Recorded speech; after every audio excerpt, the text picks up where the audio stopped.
बिस्मिल्लाहिर्रहमानिर्रहीम। अस्सलाम वालेकुम नादरीन, आप यूट्यूब चैनल देख रहे हैं। मैं इमरान खान। नादरीन, एस्टेब्लिशमेंट के मुकाबले में पाकिस्तानियों को बड़ा हौसला मिला है ये जो मिशन नूर था उसके बाद। और मिशन नूर मैं बड़ी आसानी से इसलिए कह रहा हूँ कि मैंने तो सारी तहकीक करके देख ली है।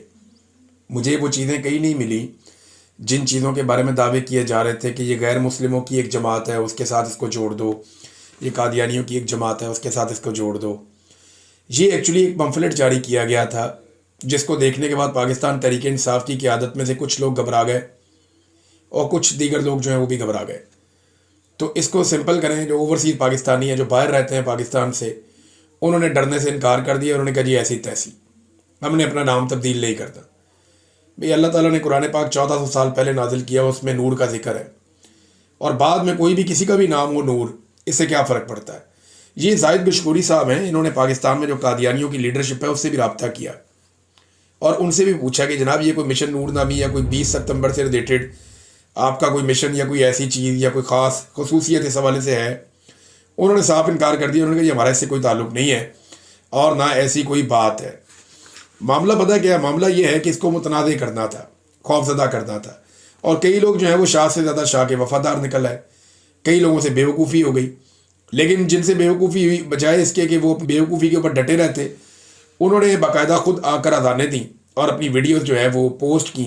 तो इससे ज़रा सूरत हाल उनके लिए भी बेहतर हो जाती है। अब नादरीन, यही तो खौफ है जिसको तोड़ना है। ये पाकिस्तान की एस्टेब्लिशमेंट या एजेंसियाँ करती क्या हैं? ये आपको अलग अलग हथियारों से डराते हैं। कभी आपके ऊपर मदद का हथियार लगाते हैं, कभी करैक्टर असैसिनेशन करते हैं, कभी आपके कारोबार को तबाह करते हैं, कभी आपके इवन आपकी उबल वतनी के ऊपर शक करते हैं, आपको गद्दार डिक्लेयर कर देते हैं। तो ये एजेंसियों का पुराना खेल है। इसी खेल को तो तोड़ना है, इसी के रूल्स तो बदलने हैं कि आप ये नहीं कर सकते, हम फैसला करेंगे कि हमने क्या करना है। हमारे ईमान का फैसला हमारा रब करेगा। हम मुहिब्बे वतन है, ये हमारा दिल हमें बताता है, हम खुद ये फैसला कर लेंगे। हमारा करैक्टर कैसा होना चाहिए हम डिसाइड करेंगे। आप हमारी पुलिसिंग नहीं कर सकते इन मामलात में। एजेंसियों का ये काम नहीं है ना, उनका काम मुल्क की हिफाजत करना है दुश्मन से। वो काम करें और हम इस मुल्क के मालिक हैं, यानी हम ही से तनख्वाह लेते हैं, हमें ही सर्टिफिकेट देते हैं कि भाई तुम्हारा किरदार ये होना चाहिए, तुम इस तरह मुहिब्बे वतन बनो, या तुम्हारे ईमान के तकाजे ये हैं। ये काम एजेंसियों का करने का नहीं है। एजेंसियों के अहलकार जो हमसे तनख्वाह लेते हैं, हम टैक्स देते हैं जिस पे वो पलते हैं, वो कैसे ये कर सकते हैं हमारे साथ? ये ज़्यादती वो नहीं कर सकते। अब अजान देने वाले अफराद की गिरफ्तारियों की भी इतलात आ रही हैं। कुछ लोगों को गिरफ्तार किया गया। मचियाना साहब की इतला आई, वो गिरफ्तार हो गए हैं। आलिया हमजा साहिबा ने बताया कि फ़लाँ लोग जो है वो गिरफ्तार हो गए, खबरें आ रही हैं। तो अब इस पर भी कोई मुफ्ती तकी उस्मानी साहब या मुफ्ती मुनीब साहब या कोई और जो सरकारी मुल्ला हैं, वो इसके ऊपर भी अपना स्टेटमेंट दें ना और बताएं ना कि क्या अजान देने के ऊपर किसी को गिरफ्तार किया जा सकता है?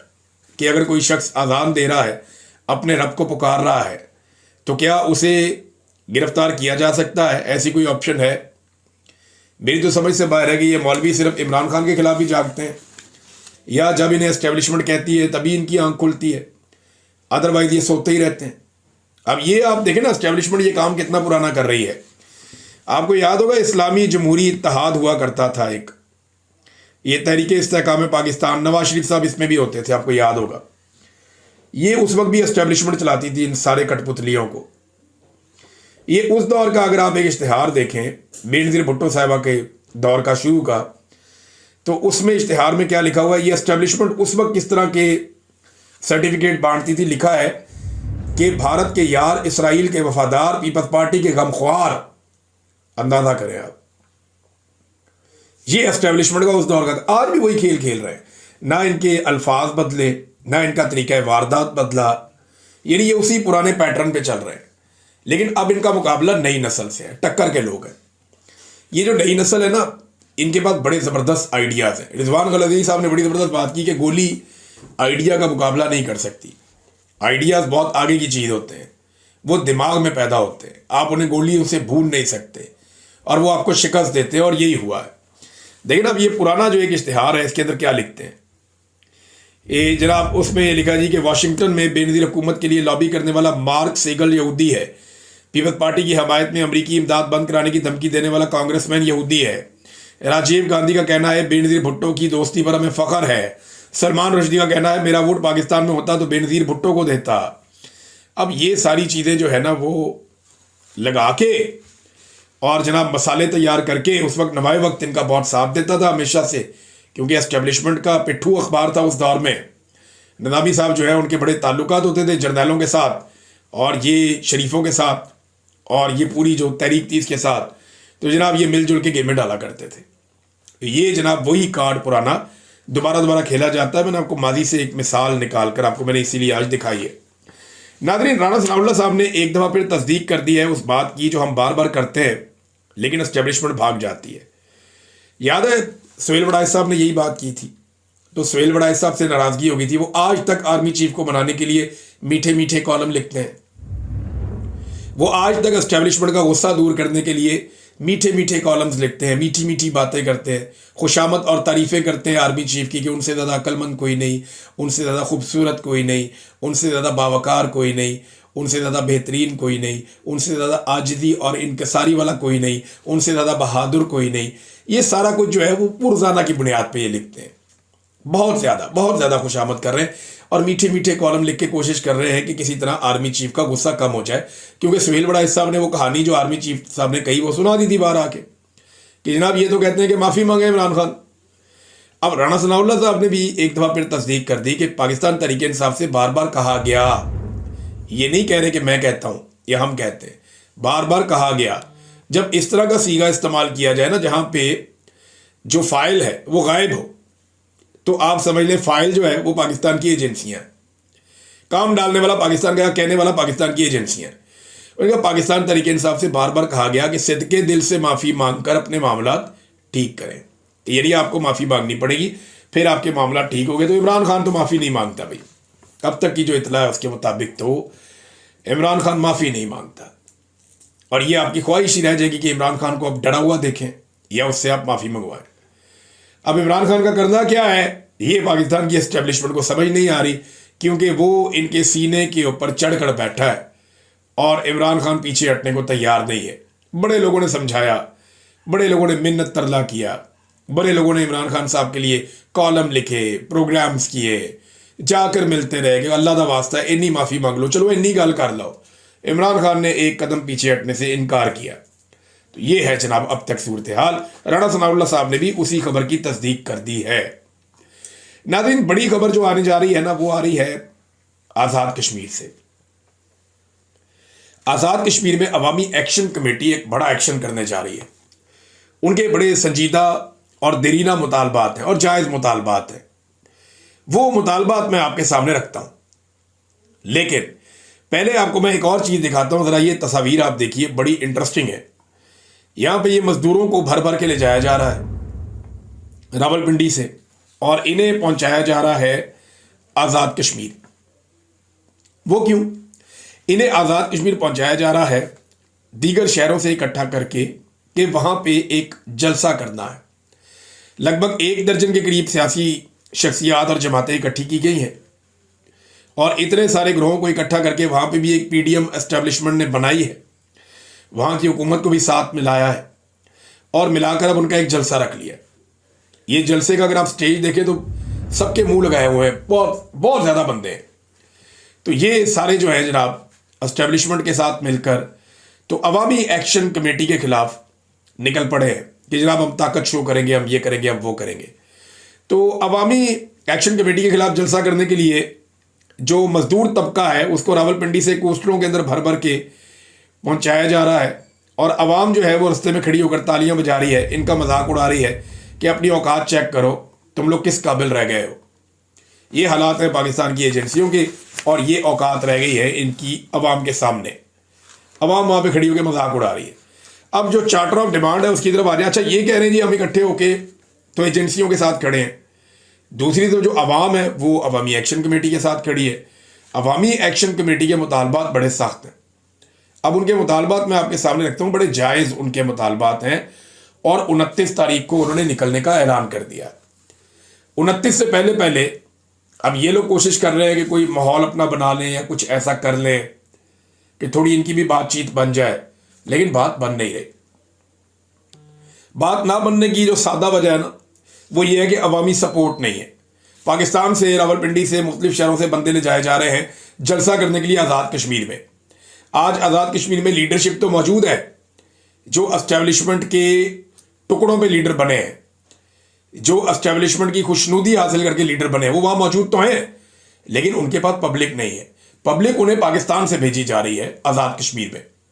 तो आज़ाद कश्मीर की जो पब्लिक है वो अपनी लोकल लीडरशिप के साथ खड़ी है।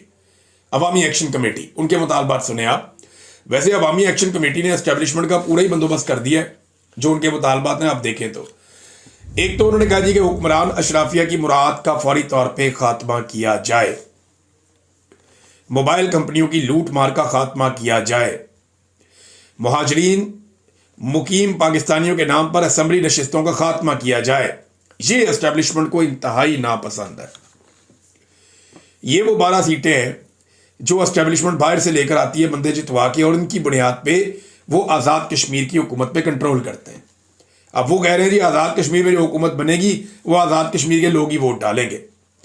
ये अब आप पाकिस्तान से सीटें ना लेकर आए और लाके इसका हिस्सा ना बनाएं। तो ये एक टेक्निकल चीज़ उन्होंने पकड़ ली है। फिर कुछ सड़कों की तामीर के हवाले से उन्होंने कहा, कुछ शोहदा है उनकी फैमिलीज में मुलाजमतों के हवाले से उन्होंने कहा।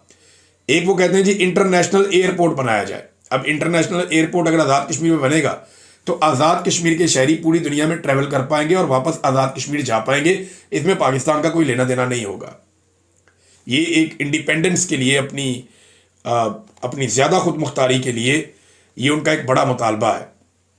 फिर लकड़ी की स्मगलिंग, अब ये कारोबार आपको पता है टिम्बर माफिया करता है, इसके अंदर एस्टेब्लिशमेंट भी मुलव्वस है, सियासतदान भी मुलव्वस है, लोग अरबों रुपया बनाते हैं। तो उन्होंने कहा लकड़ी की स्मगलिंग जो है वो रोकी जाए, नौकरियों में महाजरीन मुकीम पाकिस्तान के कोटे का खात्मा किया जाए, आज़ाद कश्मीर में कोटा सिस्टम ख़त्म किया जाए, पीने का साफ पानी दें, आबपाशी ज़राअत के लिए पानी की फराहमी का बंदोबस्त किया जाए, बिजली के मामलात, आटे के मामलात, कुछ सड़कों के मामलात हैं, कुछ दीगर चीज़ें, यानी इनके मुतालबात बहुत ज़्यादा हैं। माजूर अफराद का कोटा है, रोज़गार की फराहमी है और ताजरान का तहफ़्फ़ुज़ है, नॉन कस्टम गाड़ियों और ट्रांसपोर्टर को जुर्माने और टैक्सेस का मामला है, और रिश्वत और सिफारिश और सफारशी कल्चर और ये जो करप्शन है इसका खात्मा करने का मामला है।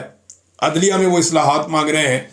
तो इन्होंने बड़े ज़बरदस्त मुतालबात किए हैं आज़ाद कश्मीर की जो अवामी एक्शन कमेटी है उन्होंने। इसमें अब इन्होंने कहा जी ये मुतालबात तस्लीम किए जाएं, हम सब ने ये मुतालबात मिलकर बनाए हैं, और ये नहीं होता तो फिर अवामी एक्शन कमेटी के एहतजाज में भरपूर शिरकत करें तमाम ख़वातीन व हज़रात। 29 सितंबर फैसला कुन जंग, सब निकलो अपने हक के लिए, मंजानिब जम्मू और कश्मीर जॉइंट अवामी एक्शन कमेटी। अब आप देखें यहाँ पे किसी लीडर का नाम नहीं, यही तो पंगा है। एस्टैब्लिशमेंट चाहती है उनकी लड़ाई जब भी हो किसी लीडर के साथ हो, बंदा काबू पार्टी काबू, बंदा काबू अवाम काबू। तो एस्टैब्लिशमेंट का हमेशा ये तरीक़ाकार रहा है कि वो अवाम से नहीं लड़े, उन्होंने लीडर्स खड़े किए। जब भी कभी अवाम खड़ी होती है तो वो उनको एक लीडर दे देते हैं, बीच में से अपना बंदा इंजेक्ट कर देते हैं, ये बंदा आ गया, उसको लीडर बनाते, फिर बंदा काबू कर लेते हैं, अवाम भी आहिस्ता आहिस्ता काबू आ जाती है। आज़ाद कश्मीर में ये हो नहीं रहा। आप इस पोस्टर पे देखें, ये जो उनके मुतालबात की फहरिस्त है, इसमें आपको किसी का चेहरा नज़र नहीं आएगा, आपको कोई बंदा नज़र नहीं आ रहा। बहुत सारे लीडर हैं यहाँ पे, बेशुमार लोग इसके अंदर शामिल हैं, बहुत सारे नौजवान हैं जो लीडर बन चुके हैं। तो इकबाल के शेर के मुताबिक तो अब मामला ये है कि ये जितने भी नौजवान हैं या जितने भी लोग हैं, इसमें कोई अपनी तस्वीर नहीं लगाता, अपना फोटो नहीं चिपकाता। ये है एजेंसियों के लिए सबसे बड़ा मसला। एस्टेब्लिशमेंट के लिए प्रॉब्लम ये है कि कैसे वो इनको टैकल करें। इनका बड़ा कौन है? ये जिसको पकड़ते हैं नौजवान पीछे से नारा लगाते हैं कि छोड़ो नहीं तो हमारे, छोड़ना पड़ जाता है। तो वहाँ सूरत हाल बिल्कुल मुख्तलिफ है। अब 29 तारीख को क्या होगा, पाकिस्तान की इंटेलिजेंस एजेंसीज और एस्टेब्लिशमेंट उसे कैसे कंट्रोल करेगी, इसके बारे में उनके पास क्या ऑप्शंस हैं, देखते हैं ये कितनी सियासत और करते हैं और क्या कर पाते हैं। नाज़रीन, एक चीज़ और मैं आपको बताना चाहता हूँ, इस पर ज़रा आप गौर कीजिएगा कि सऊदी अरब और पाकिस्तान का जो एक मुआहदा हुआ, इसमें पाकिस्तान की जानिब से स्टेटमेंट आते हैं बार बार, सऊदी अरब की जानिब से कोई स्टेटमेंट नहीं है हमारे पास। यानी वो ये नहीं बता रहे कि हमने ये इत्तेहाद इसराइल के खिलाफ बनाया, वो ये नहीं बता रहे कि हमने ये इत्तेहाद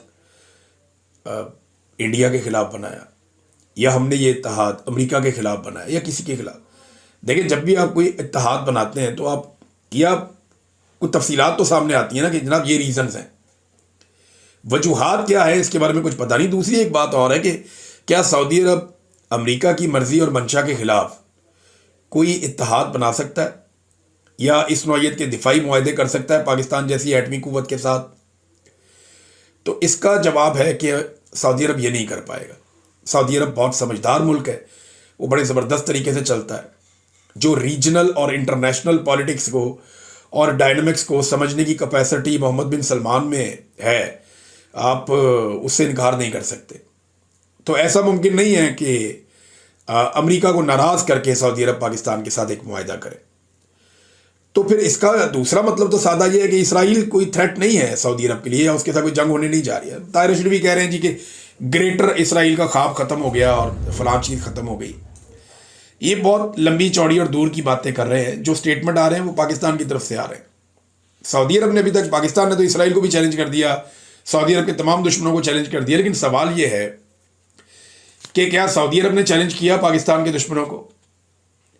एक चीज़ मैं आपको और बताता हूँ, ज़रा आप गौर कीजिएगा। शहबाज शरीफ कोई 6 दुनिया के मुख्तलिफ रहनुमा हैं जिनके साथ मिलकर डोनाल्ड ट्रंप से मुलाकात करेंगे। अकेले मुलाकात का शरफ भी इनको हासिल नहीं हो रहा। मंगल को 6 इस्लामी ममालिक के रहनुमाओं के हमरा अमरीकी सदर से मुलाकात होगी शहबाज शरीफ की, और फिर 26 तारीख को वो जनरल असम्बली से खिताब करेंगे और कुछ और दीगर रहनुमाओं से उनकी वहाँ मुलाकातें भी हो जाएंगी। अब ये जो मुलाकात होने जा रही है शहबाज शरीफ साहब की, इस मुलाकात के अंदर मुख्तलिफ ममालिक के लोग जो हैं वो शामिल हैं, और ये 5 और मुल्क हैं और एक जो है वो पाकिस्तान है। तो अभी तक 1-on-1 मुलाकात की खबर नहीं आ रही। ये एक्सप्रेस न्यूज़ से मैं आपको खबर पढ़ के सुना रहा हूँ, इनका ये दावा है। अब डोनाल्ड ट्रंप ने क्या कहा? डोनाल्ड ट्रंप ने कहा कि उसे बगराम एयरबेस वापस चाहिए अफगानिस्तान में। तालिबान ने इस पर बड़ा सख्त रिएक्शन दिया है और उन्होंने ये कहा कि अमेरिका की फौज की वापसी को कतई तौर पर हम मुस्तरद करते हैं, और कभी भी गैर मुल्की अफवाज हमने ना इससे पहले कभी कबूल की हैं और ना आइंदा करेंगे। अफगान वज़ीर दिफा ने कहा कि अगर अड्डे वापस हुए तो हम लड़ेंगे। अफगान वज़ीर खारजा ने कहा कोई अफगान सरजमीन गैर मुल्की फ़ौजियों की मेज़बानी नहीं करेगी। अगर आप अड्डे चाहते हैं तो हम आपसे अगले 20 साल लड़ने के लिए तैयार हैं। ये बात जो है ये अफगान तालिबान ने कतर में भी कही थी अमेरिका को कि ठीक है, अभी हम बैठे हैं, बातचीत कर रहे हैं, अगर आपको बात समझ आती है तो ठीक है, नहीं आती तो ठीक है, दोबारा लड़ते हैं। 20 साल पहले लड़े, 20 साल और लड़ लेते हैं, हमारे बच्चे फैसला कर लेंगे। तो फिर अमेरिका ने कुछ वादे किए थे कतर में, और उनमें ये वादे थे कि अफगानिस्तान की खुद मुख्तारी रहेगी और वहाँ पे अब दोबारा को फौजी चढ़ाई नहीं होगी। अब अफगानिस्तान कहता है कि ये वाले वादे आप पूरे करें। डोनाल्ड ट्रंप कहता है कि मैंने बगराम एयरबेस लेनी है, और साथ ही साथ डोनाल्ड ट्रंप ने धमकी आमेज लहजा भी इख्तियार कर लिया एक सवाल के जवाब में। ये तो हमने लेनी है, दे देंगे तो ठीक है, तो फिर हम देखते हैं फिर हमने क्या करना है। और ये ज़रा धमकी आमेज लहजा था डोनाल्ड ट्रंप का। अब ज़रा इन चीज़ों को आप सामने रखें कि डोनाल्ड ट्रंप बगराम एयरबेस पे घुसना चाहते हैं, तालिबान उनको रोकना चाहते हैं। सेम टाइम में इमरान खान साहब ये कहते हैं कि पाकिस्तान अफगानिस्तान के साथ अपने ताल्लुकात ठीक रखे, जबकि पाकिस्तान के आर्मी चीफ पे इमरान खान साहब ये एलिगेशन लगाते हैं कि वो अफगानिस्तान की हुकूमत के खिलाफ जो फोर्सेज हैं उनको खुश करने के लिए अफगानिस्तान से जानबूझ के ताल्लुकात खराब कर रहे हैं। और इसी दौरान में ख्वाजा आसिफ क्या कहते हैं कि अफगानिस्तान हमारा दुश्मन मुल्क है। इन सारी चीज़ों को इकट्ठा करें ना तो ऐसा लगता है कि पाकिस्तान एक मरतबा फिर ज़हनी तौर पर तैयार हो गया है, या पाकिस्तान ने अपनी खिदमात अमरीका बहादुर के सामने पेश कर दी हैं कि आप अफगानिस्तान में कोई और एडवेंचर भी करना चाहते हैं तो हम आपका साथ देंगे। बज़ाहिर ऐसा दिखाई दे रहा है। देखिए ना, डोनाल्ड ट्रंप का अड्डे मांगना अफगानिस्तान से, अफगानिस्तान का इनकार करना, पाकिस्तान की पॉलिसी अफगानिस्तान के खिलाफ हो जाना, और फिर ख्वाजा आसिफ को अफगानिस्तान का दुश्मन डिक्लेयर करते हुए देखना। इन सारी चीज़ों को देखकर सबको समझ आ जाती है कि एब्सोल्युटली नॉट अब एब्सोल्युटली यस की तरफ बढ़ता जा रहा है। ये अगर खारजा पॉलिसी है तो आप पाकिस्तान के अंदर एक मरतबा फिर लंबे चौड़े अरसे के लिए दहशतगर्दी को दावत दे रहे हैं। फिर यहाँ पे खून की नदियाँ बहेंगी, हमारे पाकिस्तानी शहीद होंगे और इसका खुमियाजा कबायली इलाकों के लोग, बलूचिस्तान के लोग और गरीब पाकिस्तानी चुकाएंगे। नाजरीन, ट्यूमर के हवाले से मरीम नवाज साहबा ने कुछ दावे किए हैं। पीछे इतने सीनियर प्रोफेसर खड़े किए हुए हैं। मेरी बात हुई डॉक्टर से, वो कहते हैं जी इतने सीनियर डॉक्टर्स हैं, वो सिर्फ मरीम नवाज की सियासत के चक्कर में मुंह चुप करके खड़े रहे कि जनाब ये कैंसर का इलाज कर रही है कोई मशीन, और ये मशीन पाकिस्तान में पहले से मौजूद है, भारत के अंदर 10 साल से इस्तेमाल हो रही है, दुनिया भर के मुल्कों में हो रही है। ये छोटे मोटे ट्यूमर को रिमूव करने की मशीन है। जब आपकी बॉडी में कोई ट्यूमर बन जाता है कैंसर या किसी और रीज़न से, और ये 1% से भी कम मरीजों के लिए काबिल इस्तेमाल है पाकिस्तान में, क्योंकि यहाँ पे तो स्क्रीनिंग ही नहीं होती। 99% मरीजों का ये इलाज ही नहीं कर सकती, और ये पहले से पाकिस्तान में मौजूद है। पहली दफ़ा आ गई जी, हम आज लेकर आए, सब झूठ है। ये एक छोटे मोटे ट्यूमर को रिमूव करने के लिए एक सर्टेन टेम्परेचर वो उसको बनाती है, उसके बाद उसको वो जला के ख़त्म कर देते हैं। लेकिन कैंसर का ये इलाज नहीं है, और ना ये कीमोथेरापी का और दूसरी जो थेरेपीज़ हैं उनका ये कोई नेमुल बदल है। ये मरीजों को मिसलीड कर रही है मरीम नवाज अपनी सियासत के लिए। कैंसर के मरीजों की जान से खेलना कोई दानिशमंदी नहीं है। ये मशीन पूरी दुनिया में पहले भी इस्तेमाल होती रही, पाकिस्तान में भी आगा खान अस्पताल में दीगर जगहों पे इस्तेमाल होती रही, और अब ये लाकर दावा करना कि जनाब हमने कैंसर उड़ा दिया, ये कर दिया, वो कर दिया, अजीब नमूने लाकर पाकिस्तान पे मुसल्लत कर दिए जो लोगों की जानों के साथ खेल रहे हैं अपनी सस्ती सियासत के लिए।